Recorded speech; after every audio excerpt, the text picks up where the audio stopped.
حضرت امام احمد بن حنبل کا ذکر۔ پیدائش ربیع الاول شریف 164 ہجری یعنی کہ نومبر 780 عیسوی بغداد۔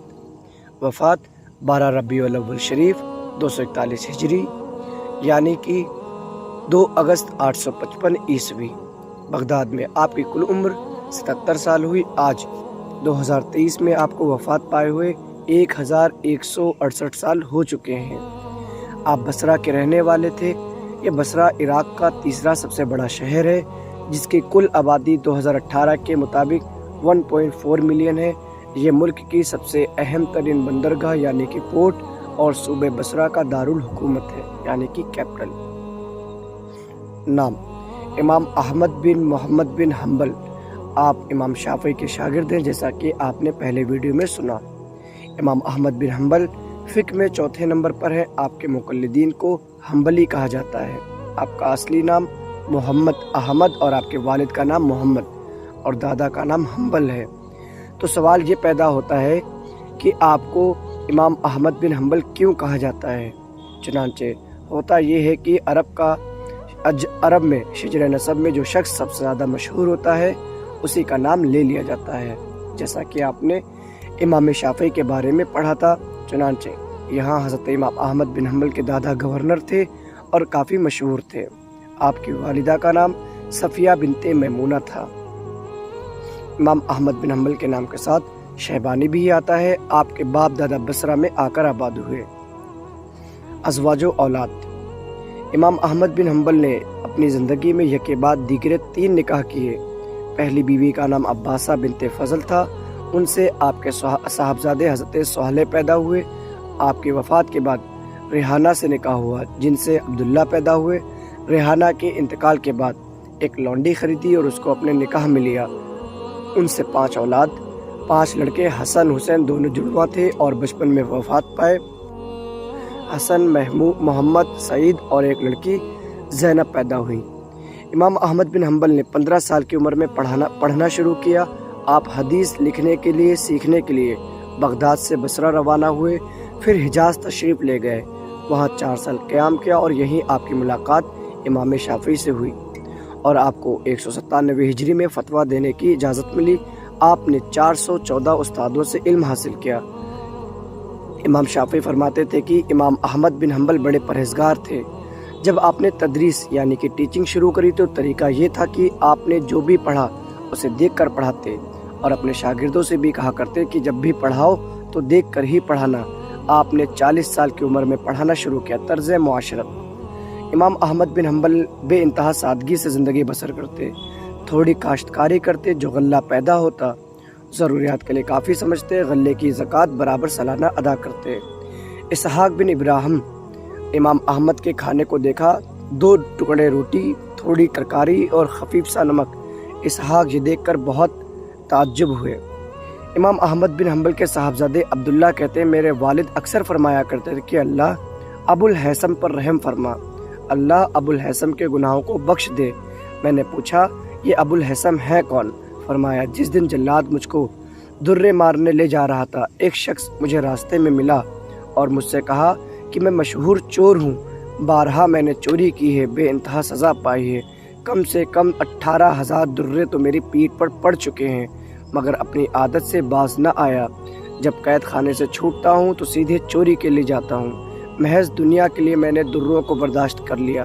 تم دین کے خاطر اور اللہ کی محبت میں دروں کی پرواہ نہ کرنا۔ استاد آپ کے استاد کی ایک خاصی تعداد ہے جن سے وہ فقہ اور حدیث کا علم حاصل کرتے تھے۔ ان میں قاضی ابو یوسف، محمد بن ادریس، سفیان، حضرت یحییٰ، حضرت عبد الرحمن، حضرت اسماعیل، حضرت ابو داؤد طیالسی اور وکیع بن جرہ جیسی شخصیات ہیں جو اپنے مقام اور مرتبے کے اعتبار سے نہ صرف روایت و درایت حدیث میں سب سے آگے ہیں بلکہ فقہات کے اعتبار سے وہ اجتہاد کے مقام کو پہنچتے ہیں۔ امام احمد بن حنبل نے حدیث حفظ کی اور جمع بھی۔ اس ذوق نے انہیں اپنے وقت کا امام حدیث اور مجتہد بنا دیا۔ ابراہیم بن اسحاق حربی کہتے ہیں کہ میں نے امام احمد کو دیکھا، یوں لگتا تھا کہ اللہ نے اپنے علم اپنے علم اولین اور آخرین جمع کر دیا ہے۔ محمد بن ادریس شافعی فرماتے ہیں، میں نے جب بغداد سے روانہ ہوا اپنے پیچھے سب سے زیادہ متقی اور فقیہ انسان امام احمد بن حنبل کو چھوڑا۔ آپ کے شاگرد بہت سے علماء نے آپ سے علم حاصل کیا، خصوصیت کے ساتھ ان سے فقہ اور اجتہادات کو اخذ کرنے والے 120 سے زیادہ فقہا شاگرد ہیں۔ ان میں آپ کے بڑے بیٹے فرزند حضرت ابو صالح بن احمد ہیں، جنہوں نے اپنے والد سے علم فقہ و حدیث حاصل کیا اور دیگر استاد سے بھی وہ مستفید رہے۔ ابو بکر نے بھی امام احمد بن حنبل سے بہت سے فقہی مسائل روایت کیے ہیں اور حدیث بھی۔ ایک اور شاگرد عبد الملک جو ان کی صحبت میں 20 سال سے زیادہ تک رہے، ان کے شاگردوں میں یہ بہت جلیل القدر شمار ہوتے ہیں۔ جود و سخا کے وصف سے بہت زیادہ متصف تھے۔ تاریخ میں ان کی سخاوت کے بہت سے واقعات درج ہیں۔ جو شخص ان کی خدمت میں حاضر ہوتا اس کو کبھی خالی ہاتھ نہ بھیجتے۔ ہارون بیان کرتے ہیں، میں ایک دفعہ امام احمد بن حنبل کی خدمت میں حاضر ہوا، ان کی خدمت میں عرض کیا، میرا ہاتھ خالی ہے، میری کچھ مدد فرمائے۔ انہوں نے اسی وقت مجھ کو 5 درہم دیے اور کہا، میرے پاس اس وقت یہی ہے۔ ادریس شافعی کا خواب۔ محمد بن ادریس شافعی جب مصر تشریف لے گئے تو وہاں ان سے رسول اللہ صلی اللہ علیہ وسلم نے خواب میں فرمایا کہ احمد بن حنبل کو بشارت دو کہ اللہ قرآن کے بارے میں ان کو آزمائش میں ڈالے گا۔ ربیع بن سلیمان فرماتے ہیں کہ ابن ادریس شافعی نے ایک خط لکھ کر مجھ کو دیا اور مجھ سے فرمایا، فوراً عراق لے جا کر اس کو امام احمد بن حنبل کو دو، اور مجھے خط پڑھنے سے منع فرمایا۔ میں نے خط لیا اور عراق پہنچا۔ مسجد میں فجر کی نماز کے بعد امام احمد بن حنبل سے ملاقات کی اور خط پیش کیا۔ خط پاتے ہی امام احمد بن حنبل نے مجھ سے ابن ادریس کے بارے میں پوچھا اور کہا کہ آپ نے کیا خط کو پڑھا؟ میں نے جواب دیا، نہیں۔ خط کی مہر توڑی اور پڑھنا شروع کیا اور رونے لگے۔ میں امید کرتا ہوں اللہ شافعی کے قول کو سچا کر دکھائے۔ ربیع بن سلیمان کہتے ہیں کہ میں نے عرض کی کہ خط میں کیا فرمایا ہے؟ فرمایا، ادریس شافعی نے رسول اللہ صلی اللہ علیہ وسلم کو خواب میں یہ فرماتے ہوئے دیکھا ہے کہ اس نوجوان ابو عبداللہ احمد بن حنبل کو بشارت دو کہ اللہ عز و جل دین کے بارے میں اس کو آزمائش میں ڈالے گا اور اس کو مجبور کیا جائے گا کہ قرآن کو مخلوق تسلیم کرے، مگر اس کو چاہیے کہ ایسا نہ کرے جس پر اس کے تازیانے لگائے جائیں گے۔ آخر اللہ عز و جل اس کا ایسا علم بلند کرے گا جو قیامت تک نہیں لپیٹا جائے گا۔ ربیع بن سلیمان کہتے ہیں کہ میں نے ابو عبداللہ احمد بن حنبل سے عرض کیا کہ اس بشارت کی خوشی میں جناب مجھے کیا انعام عطا فرماتے ہیں؟ ان کے جسم پر اس وقت 2 کپڑے تھے۔ امام احمد بن حنبل نے ایک کپڑا مجھے دیا۔ خط کا جواب لے کر میں ابن ادریس شافعی کی خدمت میں حاضر ہوا اور تمام واقعہ بیان کیا۔ شافعی نے پوچھا، وہ کپڑا کہاں ہے؟ میں نے پیش کیا۔ ابن ادریس شافعی نے فرمایا کہ میں نہ تو یہ آپ سے قیمتاً طلب کرتا ہوں نہ ہدیتاً، البتہ اتنا چاہتا ہوں کہ آپ اس کپڑے کو پانی میں تر کر کے اس کا پانی مجھے دے دیں۔ میں نے حکم کی تعمیل کی۔ امام شافعی نے اس کو ایک برتن میں رکھ لیا اور روزانہ اپنے رخسار پر اس کو مل لیتے۔ فتنہ خلق قرآن۔ آپ کی شہرت کی وجہ مسئلہ خلق قرآن تھا۔ قرآن مخلوق ہے، یہ سب سے پہلے ایک ایرانی نے کہا تھا۔ خالد بن عبداللہ جو عہد اموی کے گورنر تھے، عید الاضحیٰ کے موقع پر لوگوں سے کہتے ہیں کہ تم جاؤ اپنے جانوروں کو ذبح کرو، میں ایک بندہ ذبح کروں گا۔ اس ایرانی کے بعد اس کے شاگرد ابن صفوان نے قرآن کو مخلوق کہا، اسے بھی قتل کر دیا گیا۔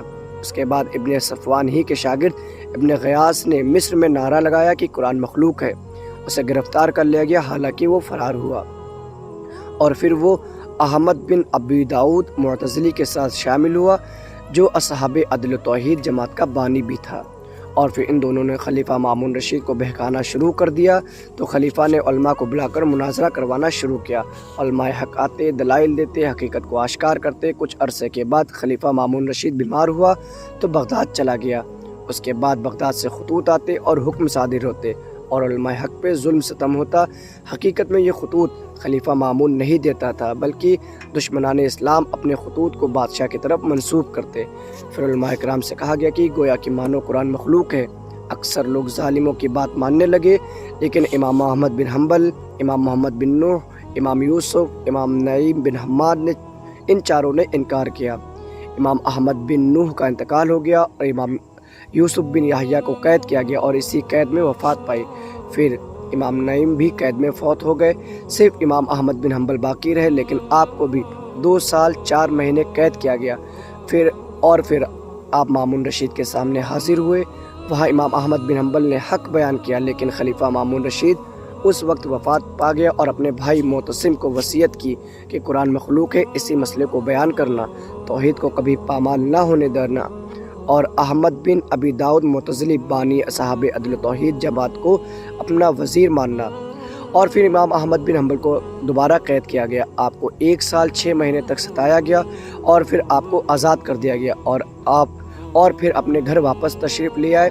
کئی مہینے تک آپ کا علاج ہوا اور ادھر خلیفہ معتصم کا بھی انتقال ہو گیا۔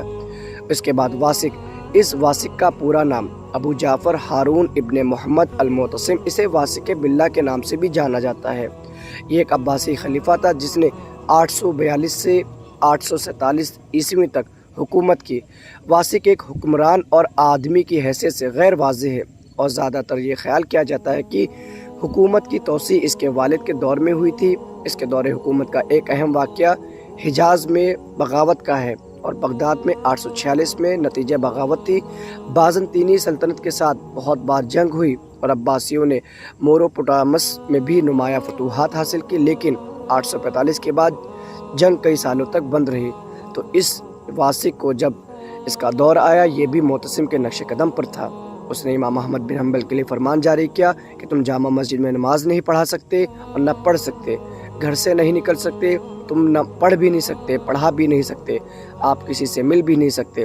اور انہی سالوں میں آپ نے جب قید میں تھے اپنی مشہور زمانہ کتاب مسند امام احمد بن حنبل لکھی، جس میں 22,000 کے لگ بھگ حدیثیں ہیں۔ آپ نے اور بھی بہت سی کتابیں لکھی، جیسے کتاب ناسخ منسوخ، کتاب الزہد، کتاب الاعمال وغیرہ، لیکن سب سے زیادہ مشہور یہی ہوئی جس میں آپ نے ترتیب صحابہ سے حدیثیں لکھی ہیں۔ آپ محمد بن ادریس شاہ، عبدالرزاق وغیرہ بزرگوں سے انسپائر تھے، اور محمد بن اسماعیل بخاری، یحییٰ بن معین، ابراہیم، ابو الوفا، ابن تیمیہ، عبد القادر جیلانی، ابو اسماعیل، ابن قیم، ابن قدامہ وغیرہ آپ سے انسپائر تھے۔ وفات 241 ہجری 12 ربیع الاول میں مرض الموت میں مبتلا ہوتے ہیں۔ تو خلیفہ یہ عباسی خلافت کا 10واں بادشاہ تھا۔ اس نے ابن مساویہ طبیب، اس طبیب کا پورا نام زکریا یحییٰ بن مساویہ تھا۔ یہ طبیب باپ کی طرف سے سریانی اور ماں کی طرف سے ثقلبی تھا۔ سامارا یعنی کہ عراق کا ایک شہر 243 ہجری کو وفات پائی، اور اس نے اپنی وراثت میں کوئی 40 کے قریب کتابیں اور مقالے چھوڑے۔ یہ انسان علاج کے لیے بھیجا گیا۔ طبیب نے خلیفہ کو یہ رپورٹ پیش کی کہ انہیں کوئی بیماری نہیں ہے، صرف خوراک استعمال نہ کرنے سے کمزوری میں اضافہ ہو رہا ہے۔ وہ عام طور پر روزے سے ہوتے ہیں اور زیادہ تر عبادت اور ذکر و اذکار میں مشغول رہتے ہیں۔ ان کا یہ علاج ہے کہ وہ اچھی خوراک استعمال کریں۔ خلیفہ طبیب کی بات سن کر خاموش ہو گیا۔ 9 روز طبیعت زیادہ خراب رہی۔ وفات سے قبل امام احمد بن حنبل نے ایک وصیت لکھی جس کے الفاظ ہیں: شروع اللہ کے نام سے جو نہایت مہربان اور بارہا رحم کرنے والا ہے۔ یہ وصیت ہے جو امام احمد بن حنبل نے کی ہے۔ وہ اس بات کی گواہی دیتا ہے کہ اللہ کے علاوہ کوئی معبود برحق نہیں، وہی اکیلا ہے، اس کی ولایت اور عبادت میں کوئی شریک نہیں۔ یہ بھی گواہی دیتا ہے کہ محمد اس کے بندے اور رسول ہیں جنہیں اللہ نے ہدایت دین اور دین حق کے ساتھ بھیجا ہے۔ وہ اس دین کو تمام مذاہب پر غالب کر دے، خواہ مشرکوں کو یہ بات کتنی ہی ناگوار ہو۔ اور میں اپنے اہل اور قرابتداروں کو بھی نصیحت کرتا ہوں کہ وہ اللہ کی عبادت کریں اور اس کی تعریف بیان کریں، اور اہل اسلام کی جماعت کی خیر خواہی کریں۔ اور میں اعلان کرتا ہوں کہ میں اللہ تعالیٰ کے رب ہونے پر اور اسلام کے دین ہونے پر اور محمد صلی اللہ علیہ وسلم کے رسول ہونے پر دل و جان سے راضی ہوں۔ وفات سے پہلے آپ نے وضو کیا اور ہر حصے کو اچھی طرح دھویا، پیروں کی انگلیوں کا خلال تک کیا، درمیان میں اللہ کا ذکر بھی کرتے رہے۔ جب وضو مکمل ہوا تب آپ وفات پا گئے۔ تاریخ 12 ربیع الاول اور سال 241 ہجری تھا، جمعہ کا دن تھا۔ عمر تقریباً 77 برس تھی۔ تجہیز و تکفین سب کچھ اولاد نے خرید کر کی۔ امام احمد بن حنبل کے جنازے میں شرکت کرنے والے افراد کی تعداد مختلف بیان کی جاتی۔ پروفیسر ابو زہرہ مصری، یہ ابو زہرہ مصری فقہ مفکر، محقق اور مصنف تھے جو 20ویں صدی میں اسلامی قانون کے ممتاز عالموں میں سے ایک ہیں۔ ابو زہرہ نے امام ابو حنیفہ، امام مالک، امام احمد بن حنبل، امام شافعی اور ابن تیمیہ پر کتابیں لکھی ہیں۔ انہوں نے بیان فرمایا ہے کہ آپ کے جنازے میں تعداد لگ بھگ 8 لاکھ تھی۔ عبدالرشید عراقی نے یہ تعداد 8 لاکھ مرد اور 60,000 عورتیں بیان لکھی ہیں، جن میں اکثریت اہل علم کی تھی۔ دیگر نے 25 لاکھ 18 لاکھ ان لوگوں کو شامل نہیں کیا جا رہا ہے جو کشتیوں پر تھے، اور 15 لاکھ تک بھی بتائی گئی ہے۔ امام احمد بن حنبل کی وفات کے دن تقریباً 20,000 عیسائیوں یہودیوں نے اسلام قبول کیا۔ علماء اس وقت کہا کرتے تھے بیننا و بین القوم الجنائز، ہمارے اور دوسروں کے درمیان میں جنازے ہی تو فرق کیا کرتے ہیں۔ امیر بغداد محمد بن عبداللہ طاہر نے جنازہ کی نماز پڑھائی۔ افسوس کہ ہمارے معاشرے میں ہونے والے جلسوں میں اکثریت یا تو رد پر ہوتی ہے یا کچھ لوگوں کے شان میں، اور وہ بھی ان کا حق ادا نہیں ہوتا، ان کا علم مقام نہیں بیان فرمایا جاتا۔ ہوتا یہ ہے صرف بیان بازیوں سے اور جملوں سے کام چلایا جاتا۔ کاش کہ ہم جانتے ہوتے ان بزرگوں کے بارے میں تو معاملات اتنے خراب نہ ہوتے، لیکن ہمارے اب کے رہنما شاید اپنی ڈیوٹی بھول گئے ہیں۔